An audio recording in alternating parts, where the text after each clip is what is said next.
Sweden has just done the unthinkable on the battlefield. They've made tanks practically invisible. Yep, you heard that right, invisible tanks. Take the CV90 family, Sweden's cutting-edge infantry support tanks. These monsters are armed with powerful 105mm or 120mm smoothbore guns and can hit speeds of up to 70 km per hour. It's 43.4 miles per hour. They're tough enough to shrug off hits from 30mm and 14.5mm rounds, and nimble enough to outmaneuver their enemies. But since joining Ukraine's fight, these tanks have gotten an upgrade that changes everything. Why? Because now you see them, now you don't. The secret weapon? Sweden's Barracuda Mobile Camouflage System. This advanced camo tech does more than just blend in. It's a master of disguise, fooling human eyes and modern sensors alike. Imagine a tank moving undetected through forests, across snowfields, or even under radar. That's the Barracuda's power. But how did camouflage, a survival tactic borrowed from nature, evolve into this cutting-edge battlefield tech? It all starts with nature's oldest trick, blending in.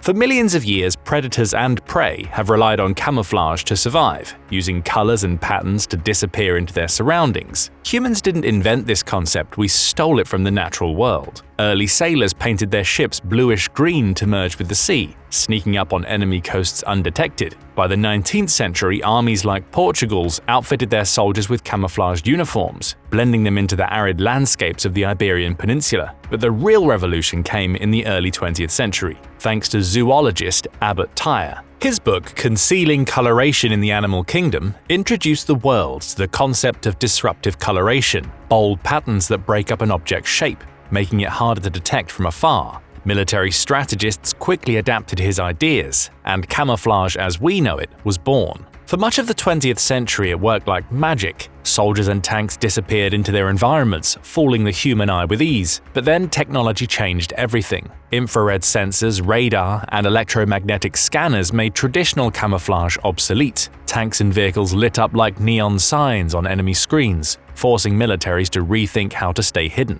Enter Sweden, taking camouflage to the next level. The Saab Barracuda Mobile Camouflage System isn't just paint or a clever pattern. It's a high-tech shield. Using specialized materials, it absorbs and disrupts infrared, radar, and even ultraviolet signals, making vehicles like the CV90 nearly invisible to modern detection systems. Whether it's moving through dense forests, snowy terrain, or open fields, the Barracuda system allows these tanks to blend seamlessly into their surroundings. But this isn't just about stealth. It's about survival on a battlefield dominated by drones, missiles, and sensors. And that's where Sweden's innovation shines. The Barracuda system is designed not just to fool human vision, but to outsmart machines, creating a multi-layered defense that renders a vehicle practically undetectable. So how does this tie back to the broader history of camouflage? Disruptive coloration, a term borrowed from nature and championed by zoologists like Tyre, still plays a role in systems like Barracuda. The patterns and textures used in the camouflage canvas are designed to break up outlines and confuse observers. But Barracuda goes further, shielding vehicles from radar and thermal imaging by mimicking the environment. Modern warfare demanded more than nature's tricks, and Sweden delivered. Now, tanks like the CV90 aren't just hidden, they're invisible to the most advanced detection systems. And this is where the story loops back to today's battlefield. The CV90's advanced capabilities, combined with the Barracuda system, are already making waves in Ukraine, where these invisible tanks are proving to be one of the most potent weapons against Russian forces. But how does cutting-edge camouflage compare to the principles that inspired it? Tyre's work was expanded on by Hugh Cott in 1940, which further emphasized that camouflage was best when it didn't use a single color and fixed patterns, but instead used contrast and continuously breaking surfaces. This concept arrived just in time for World War II, when militaries started readily adopting camouflage for both their troops and vehicles. Camouflage in the 20th century was built upon the idea that vision, and more precisely human day vision, was one of the primary ways for armies to gather intel and orient themselves on the battlefield. To that end, camo was designed to countershade, prevent casting shadows, or use overwhelming disruptive coloration to deceive the human eye. However, while traditional camouflage might work to fool a human's eye, it might not always do so with an artificial one. Specifically, modern warfare frequently uses additional detection systems such as infrared lighting and radar, which forego traditional visible light spectrums for different methods of locating targets. With that technology, it didn't really matter if the soldiers or vehicles were painted in green or various shades of brown. they would light up against the dull backdrop the same. Additionally, new sensors have started accessing more of the electromagnetic spectrum, making traditional concealment tactics practically a waste of time and resources, particularly in mechanized warfare. This issue is compounded for military vehicles such as tanks, which emit signatures across the electromagnetic spectrum, making them visible to most types of detection systems. And this is where Sweden's innovations are making a significant change. The new Saab Barracuda Mobile Camouflage System (MCS) is designed to elude both human and computer vision, with textiles that disrupt rather than deflect most electromagnetic waves. In tandem with traditional disruptive coloration coloring, the Barracuda system is meant to provide vehicles with improved survivability in practically all environments. As such, the system creates a multi-layered camouflage system that should ideally render the vehicle invisible to computerized systems.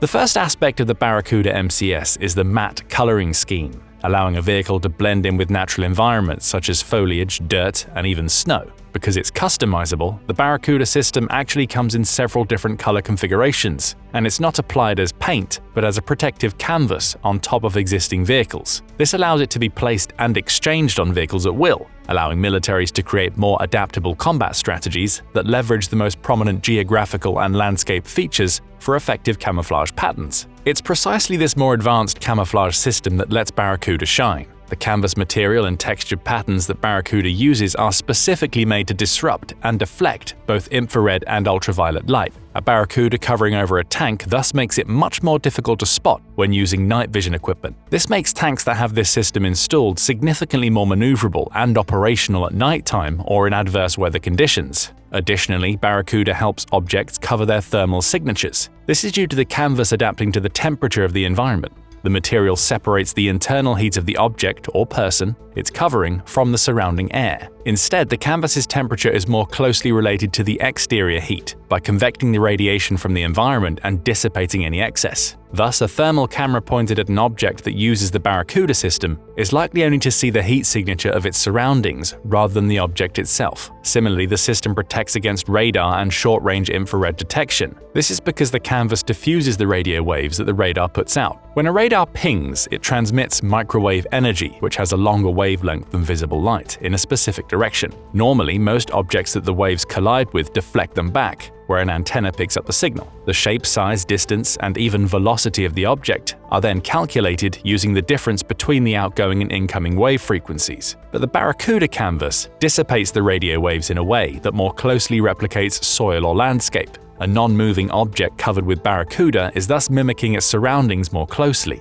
But that's also one of the downsides of radar interference. It's most effective on stationary objects rather than moving ones like tanks. Still, even for moving objects, microwave dispersal can provide additional protection against missiles that use radar or orient themselves and lock onto targets, thus making the targets harder to hit from afar. Finally, the Barracuda canvas also possesses excellent UV reflectance capabilities. This makes the system capable of providing more protection in snowy or icy environments. The canvas reacts like snow cover on the ground, reflecting the UV light from the sun or artificial sources. This contrasts with traditional solid bodies, which absorb most of the UV radiation they receive. As such, the camouflage can work significantly better in pretty much every weather type and climate, provided that the military is outfitted with a model that matches outdoor conditions. We've discussed the physical capabilities of the system itself, but how is it applied to vehicles? Unlike traditional camouflage, which is typically painted on or uses canvases, the Barracuda also comes as customizable vehicle draping. Unlike a loose-fitting canvas, the draping perfectly fits over the vehicle's chassis, allowing it to stay operational even when covered by camo. Furthermore, the system is modifiable and can work with pretty much any vehicle.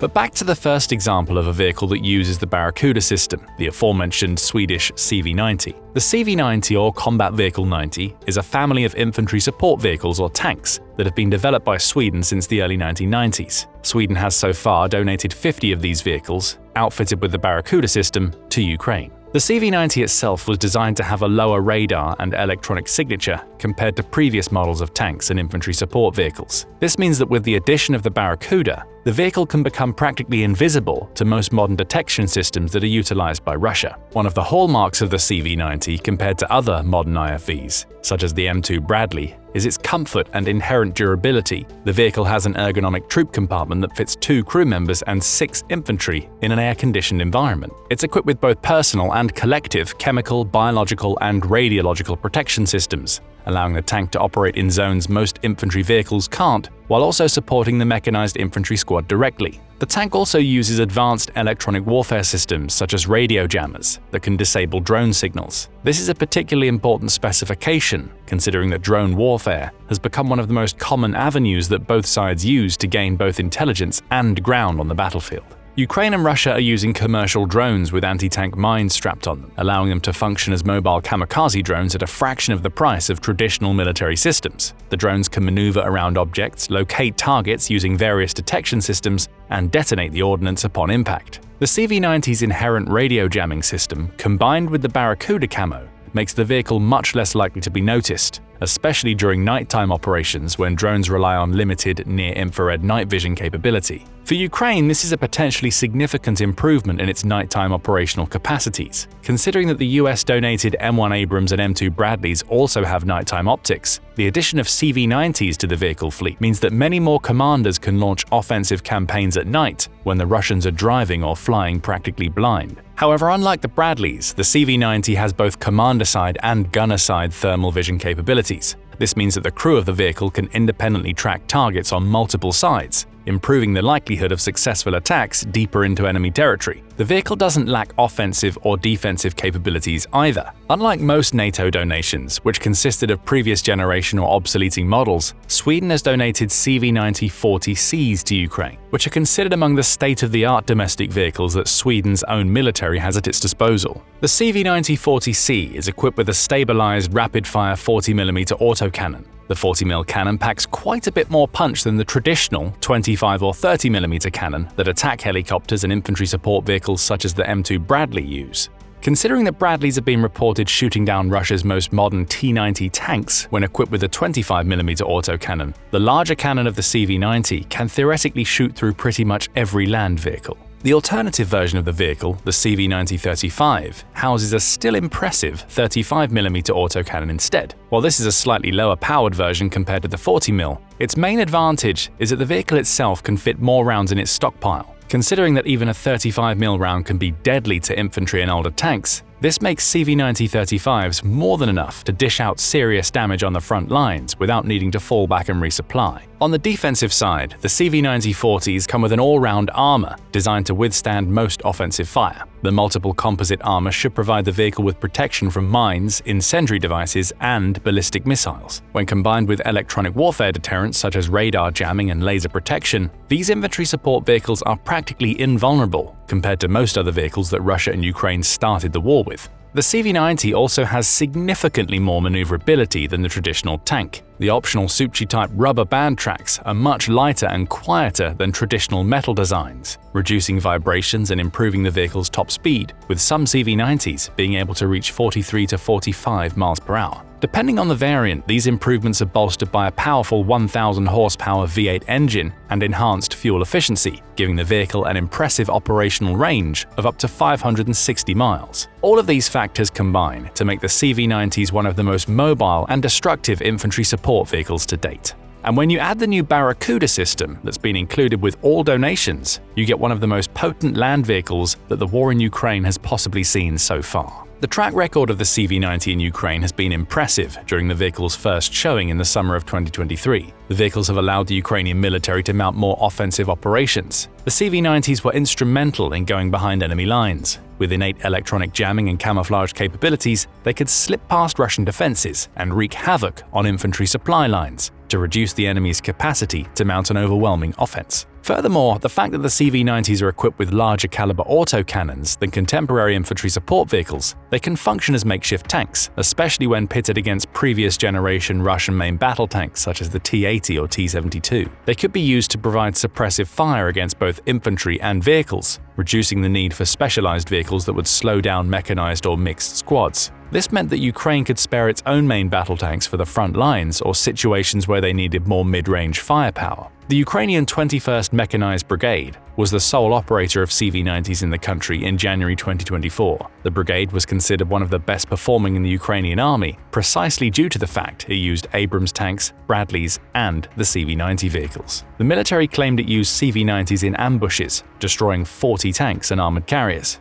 As to how they can destroy tanks easily, the CV-90s can also be equipped with a 120mm anti-tank mortar rather than the autocannon. This creates further opportunities for anti-tank warfare, something that Russia has had significant issues with during the war. Russia's own logistics and operational weaknesses will likely play a significant determining factor in how the CV-90s operate. With Russian mechanized squads containing only 3 vehicles compared to the standard 4 that Western tactics use, support vehicles will become that much more important in prolonged warfare. Because the CV-90 has an autocannon that can potentially shred through armor, it has the potential to fully disable an enemy vehicle. Add to that the CV-90's ability to seek and destroy targets in the dark, thanks to advanced night vision sights on both the gunner and commander's side, and the Swedish combat vehicle can make short work of incoming Russian offensives. By crippling even one vehicle, a Russian mechanized infantry squad is reduced to only 2 vehicles, or 66% of its mobility. Another vehicle down means that the squad has only a third of large-caliber offensive power. This heavily reduces a mechanized squad's effectiveness against other squads. An additional problem for Russia is that it's slowly running out of both tanks and manpower.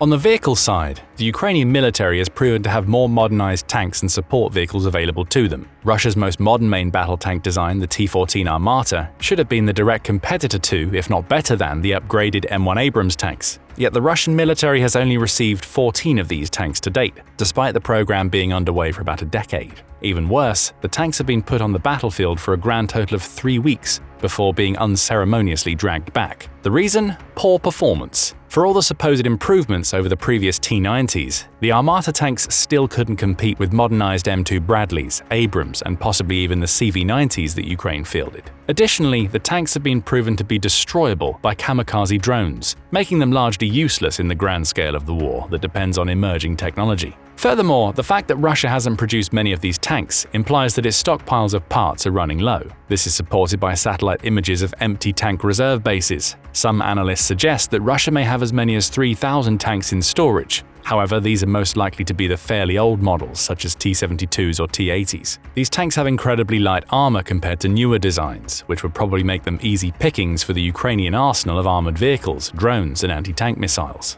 Throughout all of this, we focused on the capabilities of the C-90 when combined with the Barracuda Camouflage System. But here's the kicker: Barracuda isn't designed specifically for Sweden's vehicles. The maker of the camouflage system claims that the Barracuda Mobile Camouflage System for armored vehicles can be modified and applied to pretty much any vehicle with a similar silhouette. As such, if Saab supplies more camouflage systems to Ukraine, its military can use them for all kinds of vehicles. Primarily, the advanced camouflage would be a significant boon for drone operating units and long-range missile launchers. It would allow Ukraine to put its anti-air and anti-tank units much closer to the front line, without fear of being detected and struck down by Russian long-range missiles. By utilizing camouflage offensively rather than defensively, Ukraine can keep up the pressure it's currently outputting on Russian supply lines. Additionally, Ukraine has the opportunity to use its own long-range missiles to strike deeper into Russian territory. Throughout this year, the main targets have been vital roads, bridges, and stockpiles, all of which have lowered Russia's ability to fuel its war machine with more manpower and vehicles. But Ukraine has also been striking directly at Russia's literal fuel supplies. By coordinating long-range strikes on crucial oil refineries in Russia's western regions, which were there because they were close to the EU, one of Russia's largest importers of oil and gas products, Ukraine has been able to cause a widespread shortage of domestic oil and gas. This has created a twofold problem for Russia. First, Russian vehicles are guzzling diesel and gas, both of which have suddenly become precious goods in the country. This issue is so prevalent that Russia has stopped exporting gas and diesel and has asked Kazakhstan to prepare its own supplies for Russia to import. Without the fuel, Russia could lose one of its biggest advantages: artillery. This is due to the country having arguably the largest arsenal of self-propelled and towed artillery in the world. Considering that Russia is also a significant producer, with the help of North Korea, which has been providing rounds since 2023, they could use artillery to strike deep into Ukraine and prevent the latter's military from being able to defend the front line. But without fuel to power vehicles, Russia's artillery is at risk of being stranded,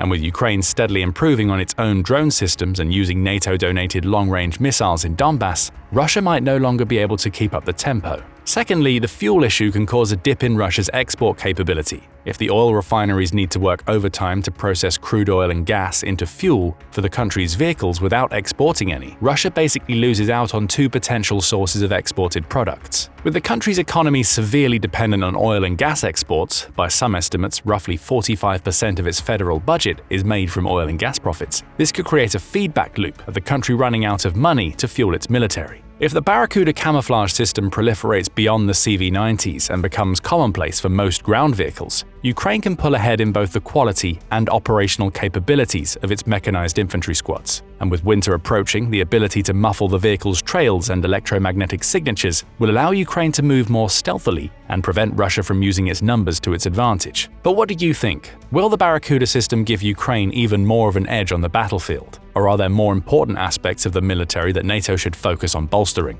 Thank you for watching and leave your comments below. Now go and check out Ukraine's drones are dropping anti-tank mines as bombs, or click this other video instead.